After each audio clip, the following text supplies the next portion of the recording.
saya melihatnya gini. Jadi kasih karunia itu seperti palu yang besar gitu ya.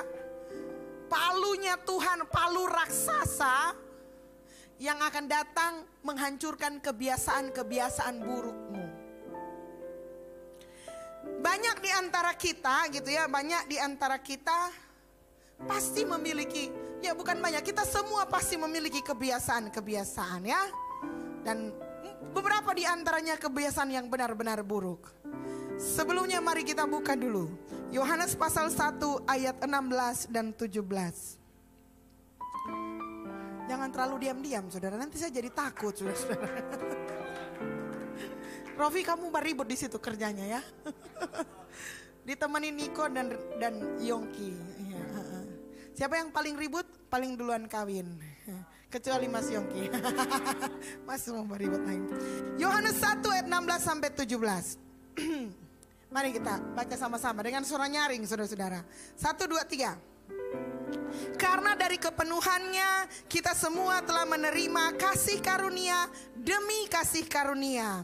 Sebab hukum Taurat diberikan oleh Musa, tetapi kasih karunia dan kebenaran datang oleh Yesus Kristus. Bagaimana sebuah kebiasaan buruk dihancurkan, itu kita lihat di ayat yang ke-17 itu gini. Sebab hukum Taurat diberikan oleh Musa, tetapi kasih karunia dan kebenaran, ulangi, kasih karunia dan kebenaran datang oleh Yesus Kristus. Titik. Oke. Nah, kalau kita sadar gitu ya, kita sebenarnya manusia ini adalah budak dari kebiasaan-kebiasaan kita. Artinya begini, kita ada hari ini itu karena kebiasaan-kebiasaan kita. Kalau saudara orangnya malas, maka ya mengapa hidupmu seperti ini? Karena kamu terbiasa malas. Ngerti ya? Kalau saudara terbiasa rajin, maka hidupmu hari ini adalah produk dari kebiasaan yang mana engkau rajin. Kalau engkau suka membantu orang, maka sebagaimana hidupmu suka membantu orang, demikianlah hari ini engkau ada, eksistensi dirimu itu ada karena engkau suka membantu orang. Kalau engkau adalah orang yang pelit, maka sedemikiannya engkau hari ini itu karena kebiasaan-kebiasaan pelit kamu. Jadi kita ini adalah produk dari kebiasaan-kebiasaan kita. Ukuran kita adalah kita yang hari ini.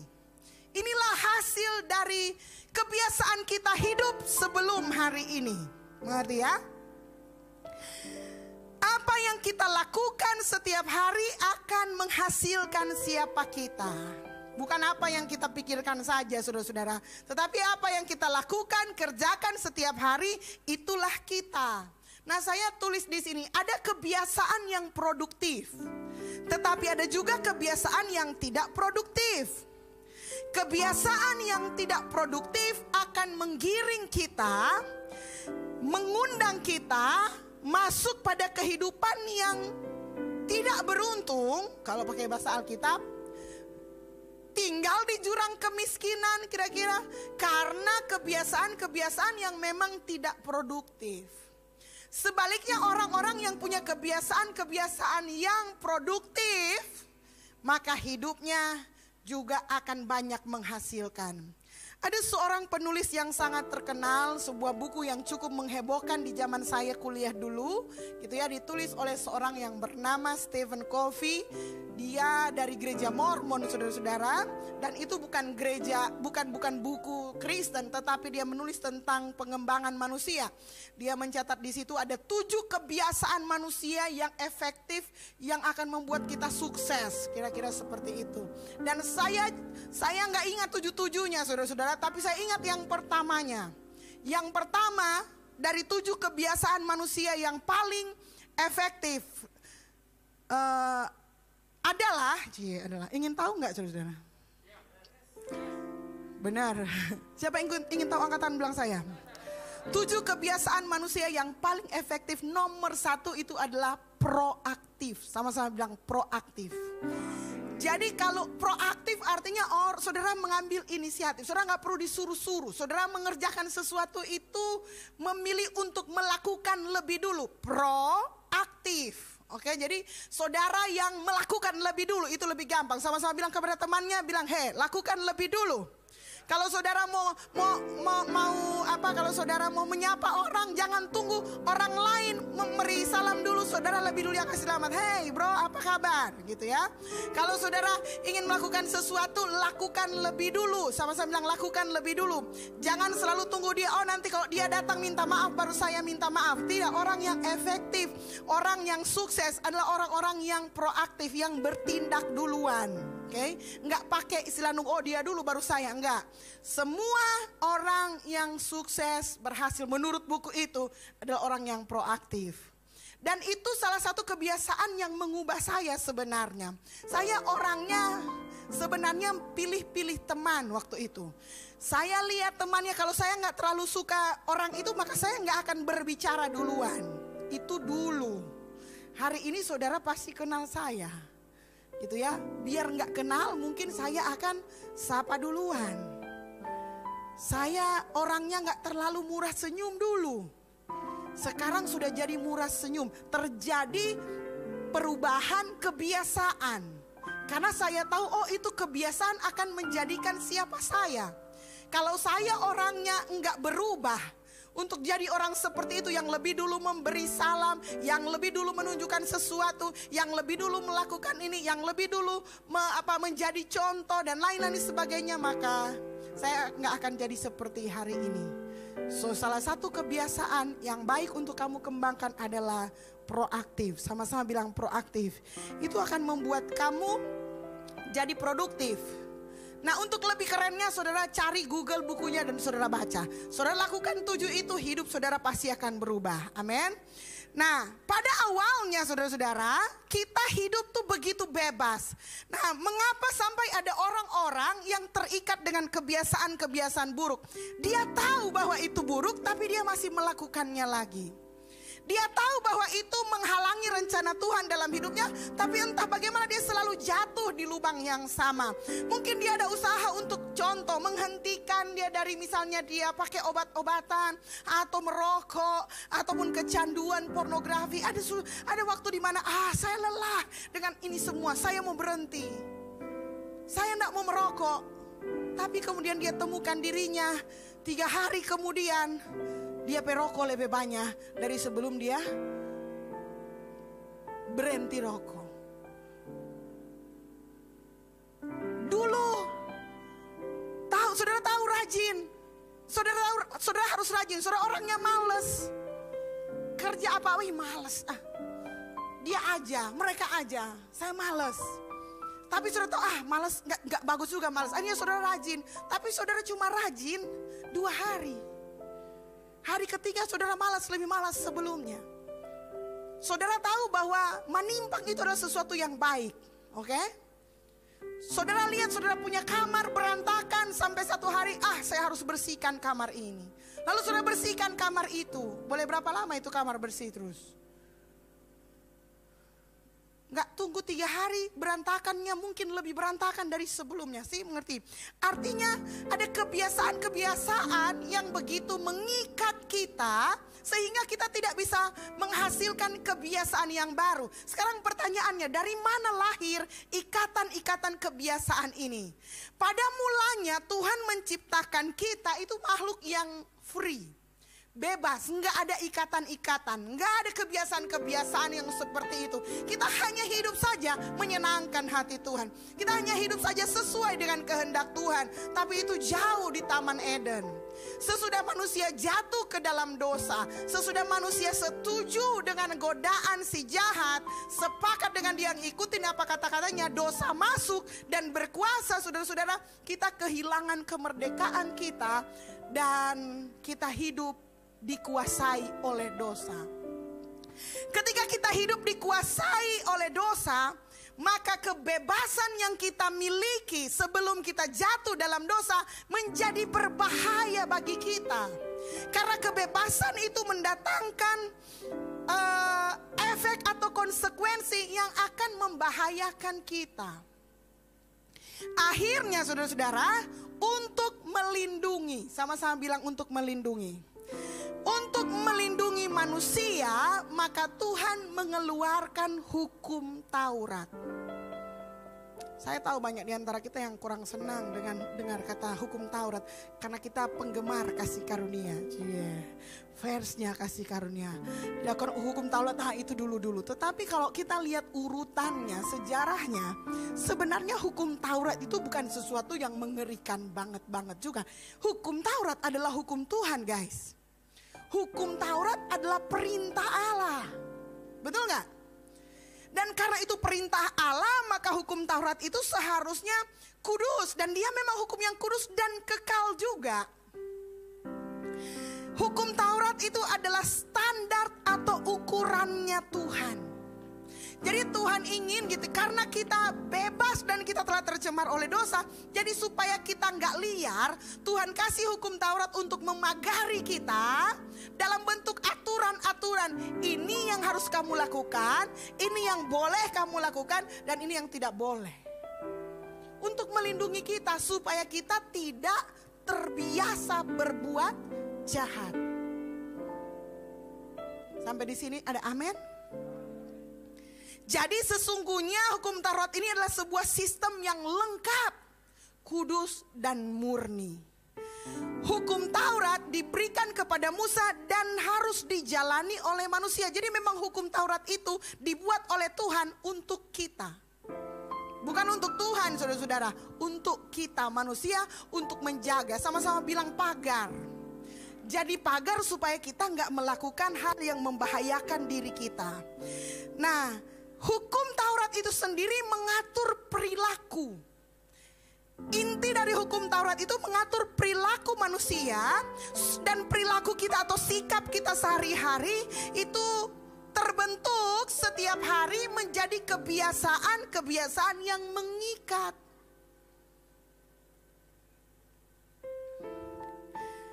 Tuhan sesungguhnya ingin kita memiliki kebiasaan yang baik. Itu hatinya Tuhan. Tuhan ingin kita naik dalam standarnya Tuhan. Siapa di antara kita yang senang barang yang bagus?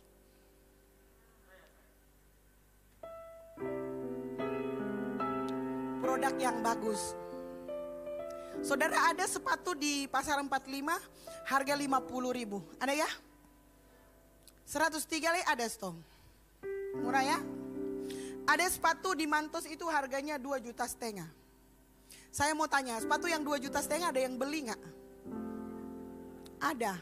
Mengapa orang mau beli? 2,5 juta loh, sama 100.000 3 loh. Taruhlah 100.000 2, 50.000 1. Kalau dia beli itu sepatu harga 2 juta itu, yang 50.000 dibeli harga 2 juta. Setiap hari dia pakai baju sepatu baru selama berapa lama ya saudara? Tapi mengapa orang mau beli harga sepatu yang 2 juta? Bagaimana perasaan saudara menggunakan sepatu harga 2 juta dan sepatu harga 50.000? Mungkin kalau ini saya tanya kepada yang muda-mudi, kalau oma-opa sih mana-mana gitu ya, selop lili saja jadi. Bagaimana? Mengapa ada orang yang mau bayar sama sepatu, fungsi sepatu sama? Betul nggak? Mau diinjak-injak, betul nggak? Tapi harga 2,5 juta, mengapa ada orang mau bayar? Karena kualitasnya, betul nggak? Karena kualitasnya. Kita semua senang dengan kualitas. Dan kita sebenarnya mau mengorbankan uang kita yang adalah representasi dari tenaga kita untuk sesuatu yang berkualitas. Ada di antara kita yang hobi yang jelek-jelek, ada? Jadi saudara kalau mau makan, cari rumah makan yang terjelek gitu ya. Mau cari pacar juga cari yang paling jelek. Ada? Enggak. So basically dari dalam hati kita Tuhan sudah buat supaya kita menyukai standar yang tinggi. Betul enggak? Biar kita subek martapepa itu mesti lebih gagah dari kita. Halo? Betul enggak? Guys, semua pasti punya pikiran yang seperti ini. Oke lah saya hitam, tapi Mbak Fitri harus agak putih dari saya. Betul nggak? Iya. Jadi kita selalu ingin yang kita menyukai standar yang lebih tinggi, sesuatu yang berkualitas. Dan itu sudah nggak boleh marah, karena itu memang yang Tuhan taruh dalam hati kita. Kita senang dengan kualitas. Nah, pada waktu Tuhan memberikan hukum Taurat, Tuhan sedang memberikan kualitas kehidupan sebenarnya kita. Ini loh kehidupan standarnya Tuhan.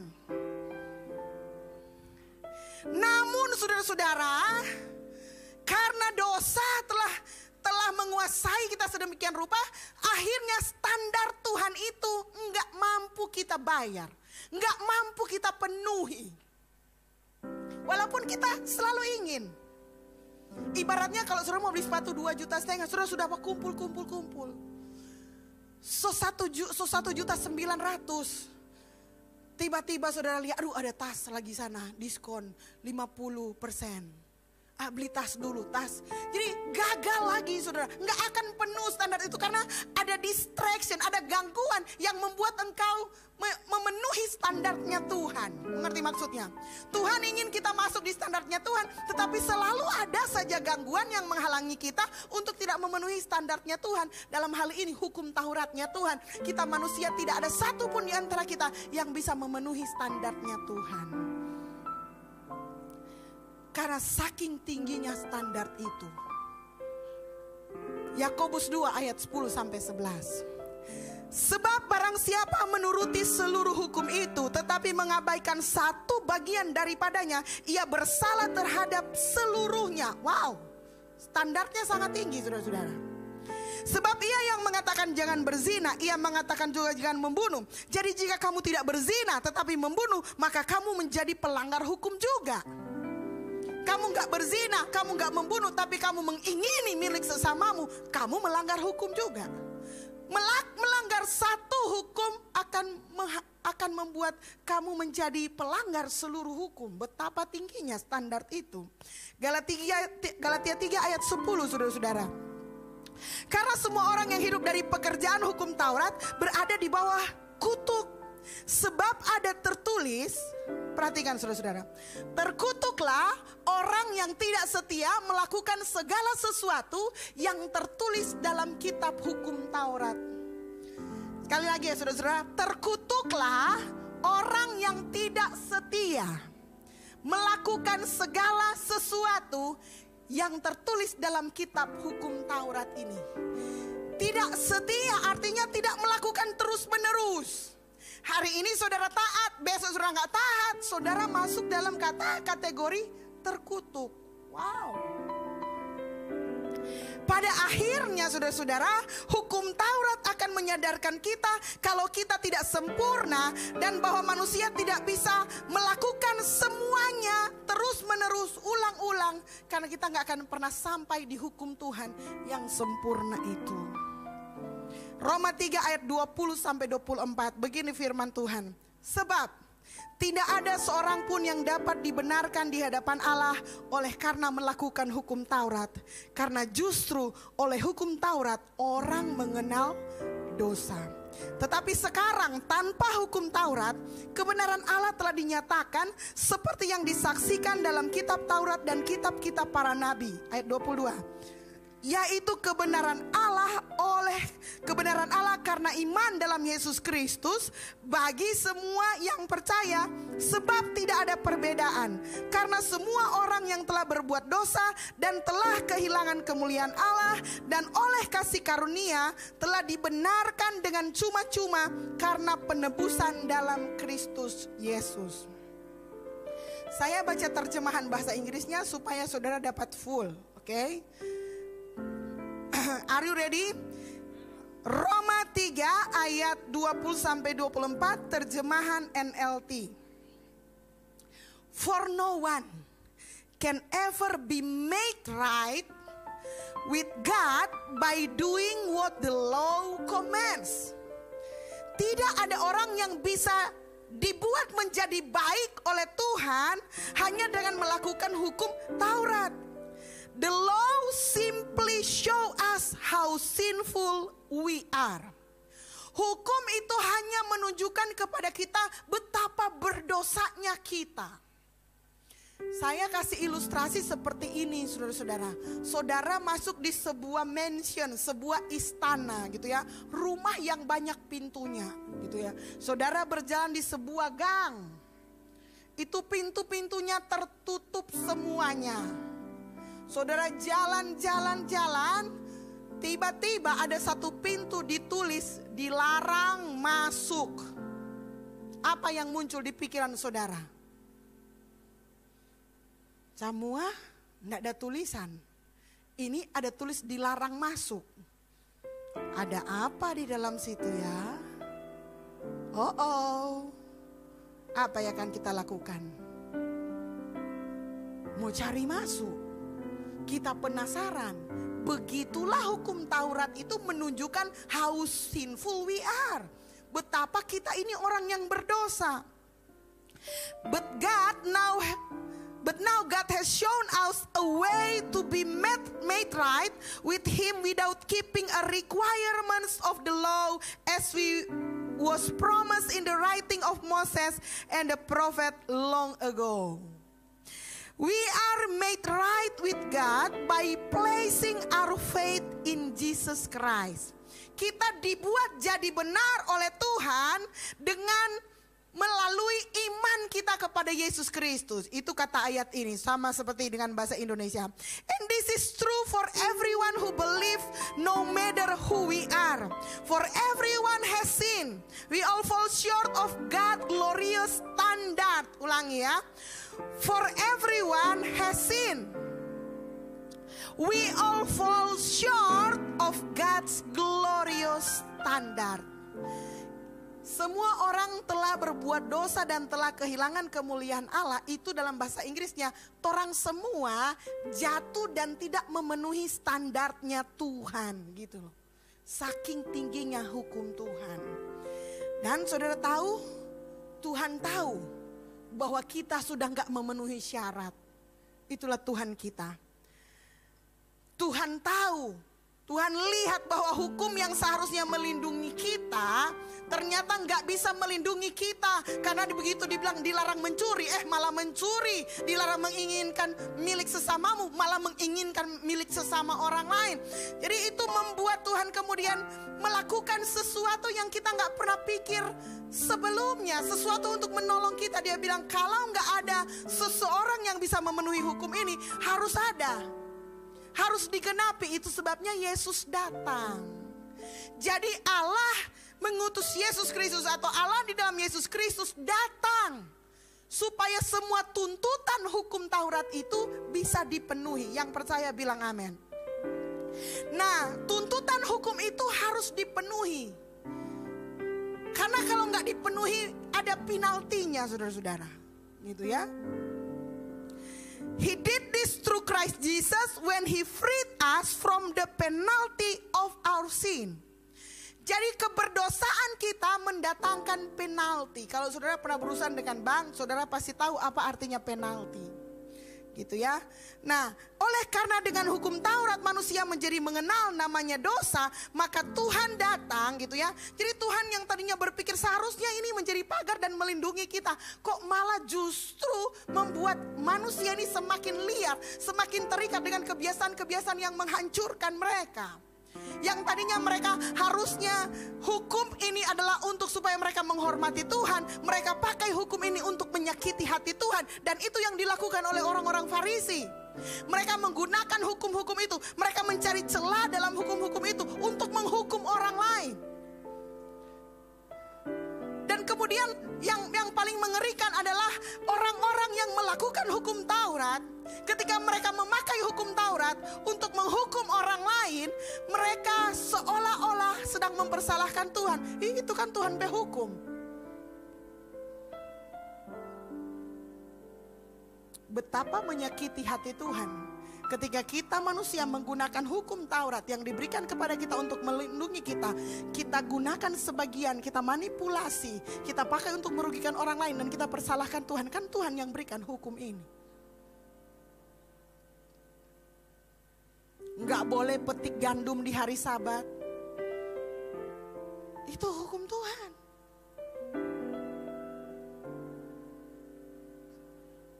Nggak boleh tolong orang di hari Sabat.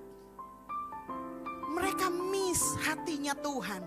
Mereka ketika orang-orang fokus kepada hukumnya dan bukan kepada pembuat hukumnya, mereka miss the point. Mereka kehilangan makna dari hukum itu sendiri. Itu sebabnya Yesus perlu menggenapi hukum itu supaya kita tidak lagi dikuasai dan terikat dengan kebiasaan-kebiasaan yang buruk. Saya lagi jelaskan kepada saudara mengapa kebiasaan-kebiasaan itu mengikat. Oke? Allah tahu cara melebaskan kebiasaan-kebiasaan yang menghancurkan itu. Allah tahu bagaimana membebaskan perilaku-perilaku yang brutal itu, yang mengikat kita, kebiasaan-kebiasaan buruk yang selalu menahan kita menjadi titik kehancuran kita. Karena kita sulit keluar dari kebiasaan-kebiasaan buruk itu. Tuhan tahu kita nggak bisa. Dan saya tahu saya lagi ngomong kepada beberapa orang khusus hari ini. Bukan saya yang tahu, Roh Tuhan tahu. Kepada siapa yang masih terikat dengan kebiasaan-kebiasaan buruk yang menghancurkan. Dan ini juga menjadi peringatan buat saudara-saudara sekalian. Itu akan menghancurkan engkau kalau engkau tidak selesaikan dengan segera. Ingin dibebaskan oleh Tuhan. Bilang amin. Jadi karenanya Yesus datang dengan kasih karunia-Nya. Kembali ke Yohanes dulu saudara-saudara. Karena dari kepenuhannya kita semua telah menerima kasih karunia demi kasih karunia. Sebab hukum Taurat diberikan oleh Musa, tetapi kasih karunia dan kebenaran datang oleh Yesus Kristus. Yang percaya kepada firman Tuhan bilang amin. Kasih karunia dan kebenaran datang dalam Yesus Kristus. Kasih karunia cuma-cuma. Tetapi kadang kita ini yang mau saya bahas poinnya, saudara-saudara, yang terlalu fokus kepada hukum Taurat. Itu cuma sejarah. Tapi saya mau saudara fokus kepada kasih karunia Tuhan yang lengkap. Kasih karunia yang akan membebaskan engkau dari kebiasaan-kebiasaan burukmu itu. Kasih karunia arti katanya adalah gift, karis, gratis, cuma-cuma. Tetapi meskipun itu cuma-cuma, jangan backing percuma om. Jangan backing percuma tante.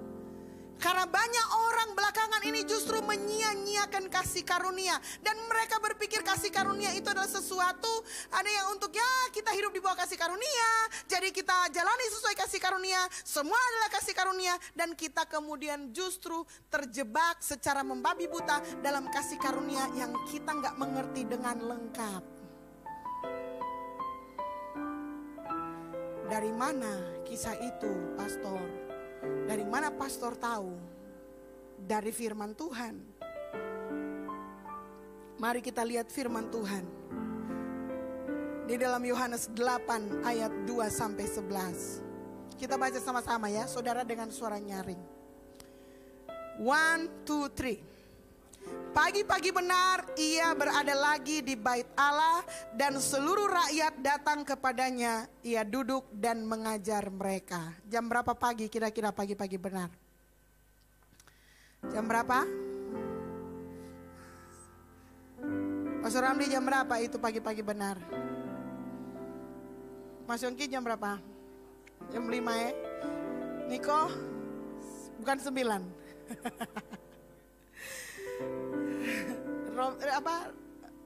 Rofi 4:30. Yeah. Oh, anak asrama ya bangun 4:30. Ada yang bangun lebih pagi dari 4:30. 8:30. Pagi-pagi benar. Jadi pagi-pagi benar Yesus ia berada lagi di bait Allah. So ini langgan, ini habit, sama-sama bilang habits.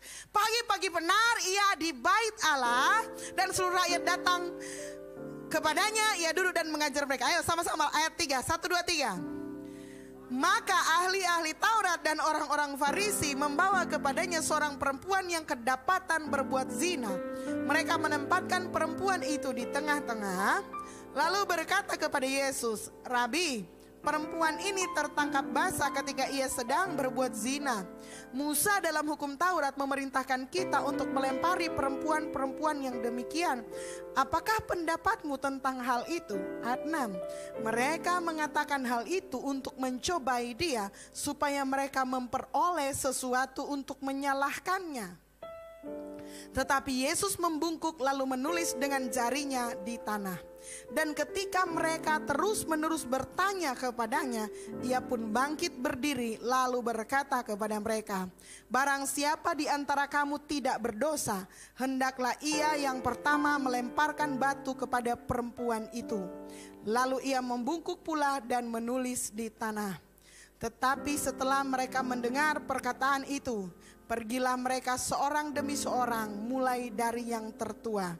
Akhirnya tinggallah Yesus seorang diri dengan perempuan itu yang tetap di tempatnya. Lalu Yesus bangkit berdiri dan berkata kepadanya, hai perempuan, di manakah mereka? Tidak adakah seorang yang menghukum engkau? Jawabnya, tidak ada Tuhan. Lalu kata Yesus, aku pun tidak menghukum engkau. Pergilah dan jangan berbuat dosa lagi mulai dari sekarang. Saudara, mari kita fokus di ayat 6 dulu. Mereka mengatakan hal itu untuk mencobai dia, supaya mereka memperoleh sesuatu untuk menyalahkannya. Jadi memang orang-orang itu datang gitu ya, memanfaatkan orang, memanfaatkan hukum Taurat yang diberikan oleh Tuhan untuk menjebak Tuhan.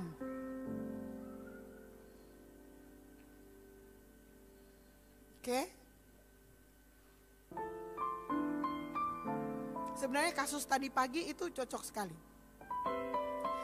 Jadi orang Farisi, orang yang sok mengerti agama, menggunakan hukumnya Tuhan untuk mencoba Tuhan. Karena apa? Karena mereka tidak tahu hatinya Tuhan. Tapi hari itu Yesus menunjukkan sesuatu yang berbeda untuk mereka. Yesus mendatangi mereka dan menunjukkan sebenarnya hati Tuhan itu apa sih? Apakah memang Tuhan memberi hukum itu adalah untuk menghukum manusia atau untuk melindungi manusia? Dan Yesus menunjukkan hari itu dengan jelas di mana, bagaimana kasih karunia dan kebenaran bekerja. Yesus berkata kepada perempuan itu, barang siapa kepada orang-orang di situ, barang siapa di antara kamu tidak berdosa, hendaklah ia yang pertama melemparkan batu kepada perempuan itu. Nah, banyak kali kita berpikir bahwa seringkali yang berdosa itu adalah perempuan plus laki-laki, yang mana dia nggak ada di situ, si laki-laki yang tertangkap basah. That's it, 2 orang. Tapi sesungguhnya saudara-saudara, berdasarkan hukum Yahudi bukan cuma 2 itu. Bukan. Termasuk orang-orang yang tahu mereka berbuat zina juga salah, saudara-saudara. Gini, mengintip orang berbuat zina juga salah. Betul enggak? Sekarang ini pagi-pagi benar. Mereka membawa orang yang berzina itu kepada Yesus. Kalau diurut secara logika, saudara-saudara, berarti sesungguhnya laki-laki dan perempuan ini sudah berzina sepanjang malam mungkin.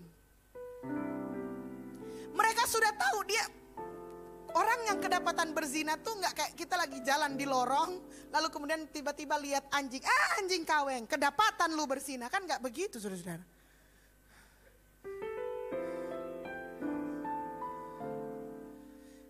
Perempuan ini memang bukan perempuan yang baik-baik, dia memang sudah pezina, dia terbiasa berzina mungkin. Dia seorang pelacur mungkin. Bukan mungkin, memang pelacur. Dia mungkin seorang yang suka ganggu rumah tangga orang lain. Dan mungkin yang lapor kepada suami-suaminya adalah istri-istrinya. Tapi yang jelas itu bukan kejadian yang baru. Mereka sudah lama tahu perempuan itu melakukan dosa. Itu saya bilang mungkin di antara mereka itu ada yang marah karena gagal booking. Pas dia PO, ya maaf om, full jam begini.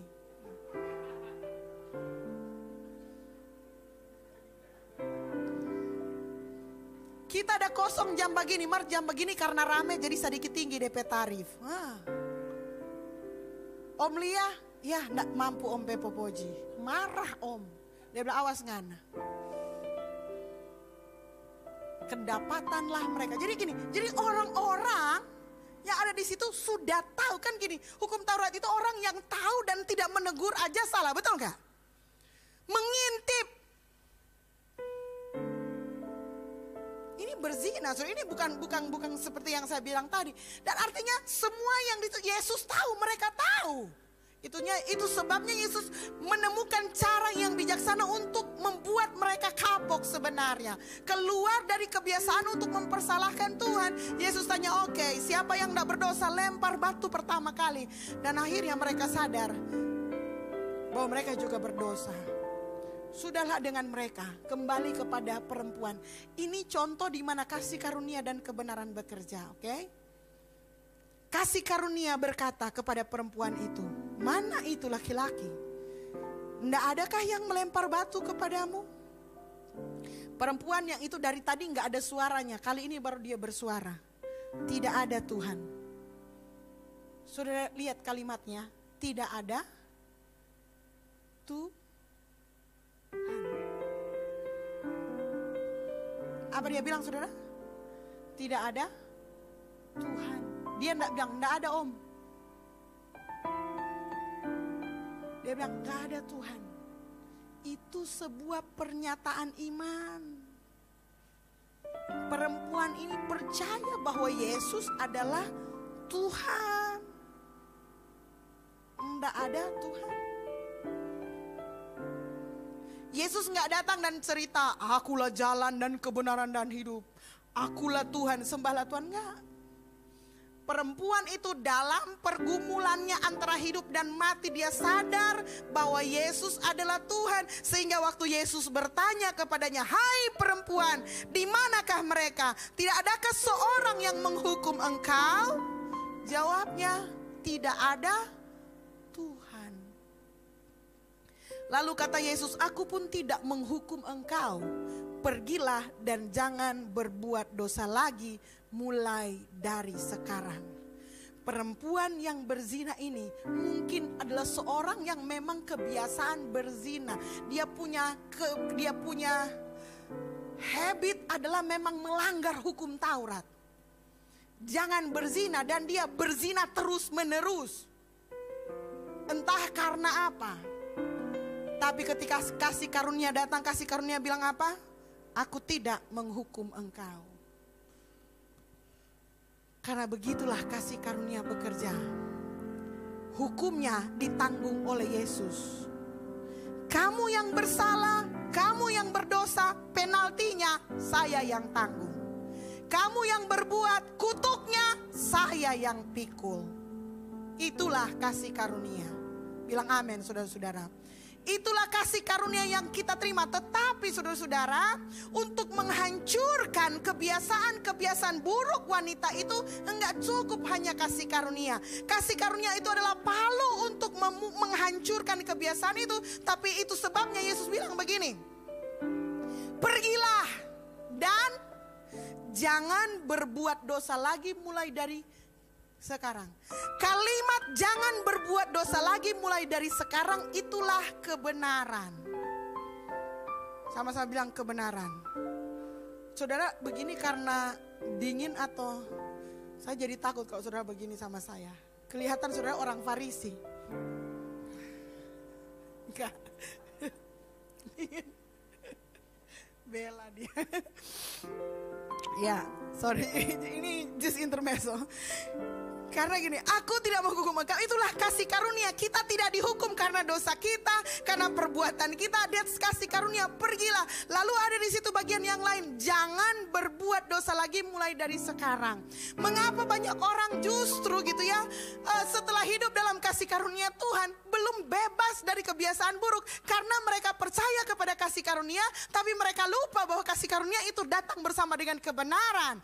Jadi di sini kita melihat bahwa kasih karunia dan kebenaran Tuhan itu seperti koin yang bersebelahan satu dengan yang lain, gak bisa dipisahkan. Kalau saudara menerima kasih karunia dari Tuhan, saudara juga menerima kebenaran dari Tuhan. Dan kasih karunia dan kebenaran dari Tuhan itulah yang akan menghancurkan kebiasaan-kebiasaan burukmu. Termasuk berzina, termasuk membunuh, dan apapun yang mungkin masih mengikat engkau hari ini. kita berhutang, saudara. Ada sebuah perumpamaan tentang orang yang berhutang dalam Alkitab. Dia dapat kasih karunia, betul nggak? Dia dapat kasih karunia. Dan kita mungkin kita berhutang, lalu kemudian kita nggak sanggup bayar. Akhirnya orang yang kita hutangi bilang, ya sudahlah buat kamu. Seharusnya saudara-saudara kebenarannya adalah jangan berhutang lagi. Tapi ada orang gitu ya, ketika yang punya ndak batagi, dia pindah cari yang lain lagi. Bahkan ada yang balik lagi. Kita pernah mengalami saudara-saudara. Pastor pinjam doi kuak. Oke datang, tak kasih. Belum saya pulang, dia sudah ngomong, pastor pinjam lagi kuak. Saya sakit hati saudara-saudara. Kalau kok sudah mau minta Jo, jangan pinjam. Jadi saya buat aturan sampai hari ini masih ada diam. Dilarang pinjam-pinjam doi pe pastor. Termasuk minta-minta doi juga. Ya, gak boleh. Minta doa banyak. Pinjam doi gak boleh. Nanti setelah saudara pinjam doi, pak kita saudara malu datang ke gereja. Apalagi gak lebih cilaka lagi saudara-saudara. Gitu ya. Jadi saya gak mau kasih gitu ya. Gak ada pinjam-pinjam doi. Dan saudara-saudara, kok sampai dipinjam doi ya, saya hilang jalan ini kayaknya. Mesti kembali kepada kebenaran. Amin. Ketika saudara sudah dibebaskan dari hutang, maka saudara harus bisa membatasi diri. Supaya tidak terjerat kembali ke dalam hutang dan bisa merasakan terus-menerus kemerdekaan atas jerat hutang tersebut. Berlaku juga untuk dosa yang lain. Itu contoh paling gampang kok, memang dalam hal kasih karunia dan kebenaran itu hutang. Makanya katanya ditebus, dilunasi gitu ya. Kasih karunia bukan untuk membuat setelah saudara diterima oleh Tuhan, diampuni, lalu kemudian saudara bebas-bebas saja mempergunakan kasih karunia itu untuk terus berbuat yang menyakiti hati Tuhan. Jangan lakukan lagi. Karena saudara sudah menerima kasih karunia. Kalau sebelumnya saudara lakukan terus karena saudara nggak punya kekuatan apapun untuk melayani, untuk menahannya karena standar Tuhan yang terlalu tinggi. Sekarang saudara sudah punya kekuatan untuk berkata tidak.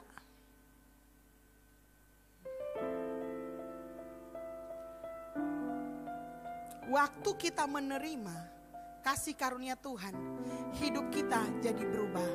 Kayak gini. Hukum Taurat itu, apa yang kita lakukan, kita dapatkan. Ulangi, hukum Taurat itu, apa yang kita lakukan, kita dapat. Gigi ganti gigi. Kasih karunia dan kebenaran itu, apa yang saya percayai, itu yang saya dapatkan. Beda gak hidupnya? Beda gak? Kalau ini memang bergantung pada perbuatan baikmu saja. Apa yang saya lakukan, saya dapatkan kasih karunia. Itu hukum Taurat. Hukum Taurat sebelah sini. Kasih karunia, apa yang saya percayai, itu yang saya dapatkan. Jadi supaya kebiasaan-kebiasaanmu yang buruk dihancurkan, kamu harus memulai dari keyakinan dulu. Kepercayaan, belief system di dalam dirimu ini. Kalau kamu sudah punya keyakinan bahwa Tuhan akan menolong kamu menghancurkan semua kebiasaan-kebiasaanmu, pasti kamu akan mendapatkannya. Dan jangan pernah meragukan Tuhan dalam hal memperbaiki hidup kita. Dia jauh lebih punya intens untuk membuat hidup kita bagus, indah, mulia di hadapannya, daripada menjatuhkan kita. Kita yang sering menjatuhkan dan melemparkan diri kita kepada kebiasaan-kebiasaan yang menghancurkan diri kita oleh sebab dosa. Tetapi Tuhan again and again selalu Tuhan sangat termotivasi. Bahasanya Tuhan terobsesi untuk memperbaiki hidup kita, untuk mentransformasi hidup kita. Itu sebabnya semua bagian yang jelek dia ambil, dia buat itu, dia pikul semuanya itu supaya itu tidak berkuasa lagi atas hidup kita, supaya kita punya kemerdekaan untuk melakukan kehendak Allah. Bilang amin. Jadi kasih karunia dan kebenaran harus jalan sama-sama.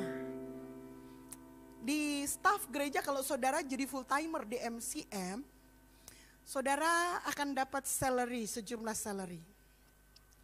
Kalau saudara datang terlambat, saudara pasti dipotong gajinya. Betul nggak? Dan itu fair, dikasih tahu. Terlambat 1 menit, denda berapa? 10.000.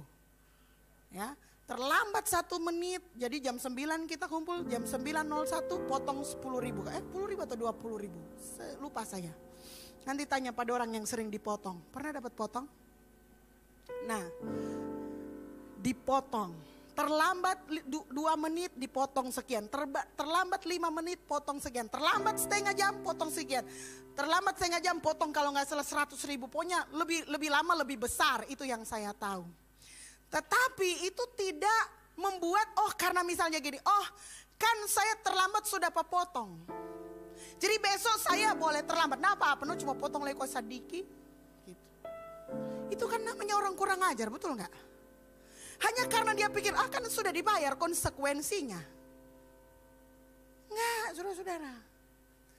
Ada hukum yang berlaku. 3 kali terlambat, surat peringatan. Betul enggak? 3 kali surat peringatan, dipecat. Jangan pernah berpikir, karena kok kena denda, jadi sudah berlaku itu. Salah. Itu justru, jadi gini, denda itu adalah untuk menolong supaya kamu tidak sampai terlambat 3 kali gitu loh. Ngerti ya? Dan begitulah saudara-saudara. Banyak orang menyalahgunakan kasih karunia itu. Dia pikir, karena dia sudah terima kasih karunia, kan sudah Yesus pikul semuanya. It's okay, saya bikin lagi, you goblok kalau kayak begitu. Ingat, Yesus datang kasih karunia bersama dengan kebenaran. Jangan berbuat dosa lagi. That's the point. I will help you. Saya akan tolong kamu, tapi please jangan berbuat dosa lagi. Jangan baking ulang. Cuma keledai yang bodoh yang jatuh di mana saudara-saudara? Di lubang yang sama. Ada yang lebih bodoh dari keledai? Pergilah dan jangan berbuat dosa lagi. Mulai dari sekarang. Sama-sama bilang gini, mulai dari sekarang. Ini titik transformasinya saudara-saudara. Mulai dari sekarang. Mengapa orang sulit?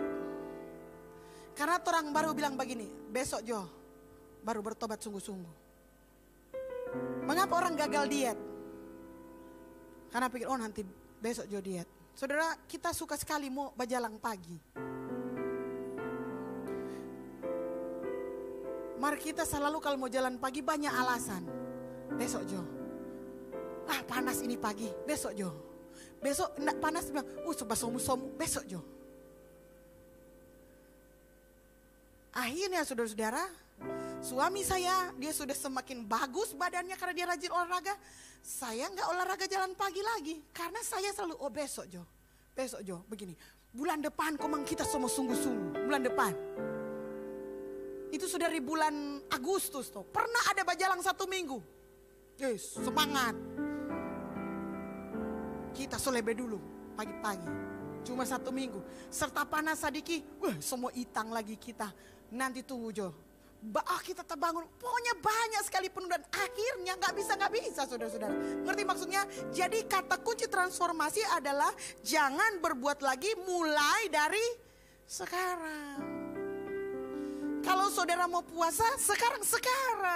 Jangan, nanti Jo. Nanti kalau so kuat, nanti kalau so kaya, enggak. Nanti kalau kita so kaya, kita mau sumbang banyak-banyak di gereja. Enggak mau kaya-kaya. Mulai sumbang dari saudara masih miskin, saudara mau jadi kaya. Mulai dari sekarang transformasi terjadi. Kalau saudara masih pakai banyak kata nantilah sadiki, itu bukan dari Tuhan. Itu bukan pekerjaan kasih karunia. Amin. Jadi kalau disuruh, nih anak-anak muda, ingat baik-baik, pastor berpesan, kasih karunia dan kebenaran. Kalau dapat suruh, jangan bilang begini, tunggu le kuak mak. Hukum Taurat itu. Kasih karunia akan bilang begini, siap, laksanakan sekarang juga. Amin. Taat itu artinya backing sekarang. Kalau saudara tunggu le, itu pamalawang. Tunggu le Kak Mak Sadiki. Pas sampai le, itu pamalawang lo diam-diam. Taat artinya yes, sekarang, saat ini juga. Itulah transformasi terjadi. Kalau saudara mau berhenti rokok, enggak usah tunggu le, tunggu bulan miring baru mau berhenti rokok. So bulan miring terulang saudara mau berhenti. Kalau mau berhenti sekarang. Bilang sama-sama, perubahan itu seketika. Sekarang waktunya. Mulai dari sekarang. Kalau saudara di gereja dijamah oleh Tuhan, jangan pikir oh nanti minggu depan baru kita mau berhenti. Nah, sekarang. Urusan besok. Sekarang berhenti. Amin. Sekarang adalah sekarang. Sekarang bukan besok, sekarang bukan kemarin, sekarang adalah sekarang. Start from sekarang. Are you ready?